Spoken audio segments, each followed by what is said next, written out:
जब सुबह की पहली किरण मिट्टी को चूमती है तभी कोई जाग चुका होता है। न किसी आलीशान घर में, न किसी चमचमाती कार में, बल्कि इस खेत की पगडंडी पर ये कहानी है हर उस किसान की जो उम्मीद बोता है और आत्मविश्वास से सींचता है। मिलिए रामनाथ से। उम्र करीब 50 साल। गांव में सब उन्हें रामनाथ किसान कहते हैं। उनके पास है सिर्फ 3 एकड़ जमीन, एक पुराना ट्रैक्टर और सच्चा हौसला।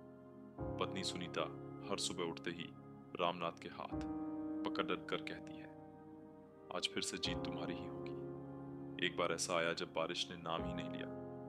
महीनों तक सूखा पड़ा रहा। पानी की एक एक बूंद को बचाने के लिए रामनाथ ने टपक सिंचाई की प्रणाली शुरू की।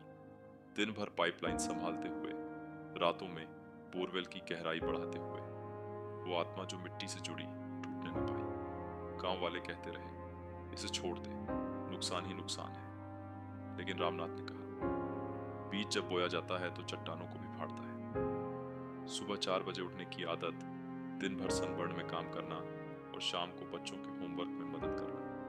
रामनाथ की दिनचर्या ऐसी थी जैसे कोई वीर गाथा।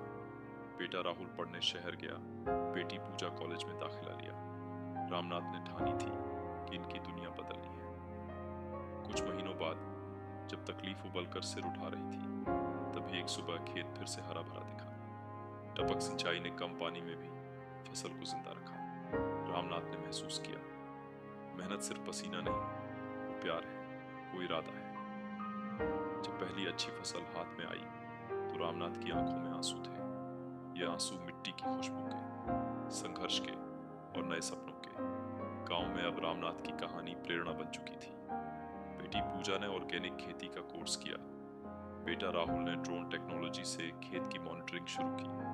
आज रामनाथ का खेत सिर्फ अन्न नहीं देता, बल्कि ज्ञान भी बांटता है। इस छोटी सी जमीन ने नई सोच को जन्म दिया।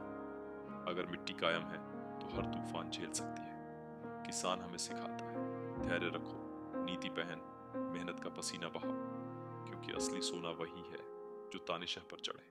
ग्राउंड रियलिटी पर आज आप भी अपने जीवन के खेत में बीज बोए, एक लक्ष्य, एक योजना और अटूट मेहनत के साथ। याद रखिए, फुबल, हरी भरी उम्मीद की सिंचाई कभी बंद न करें।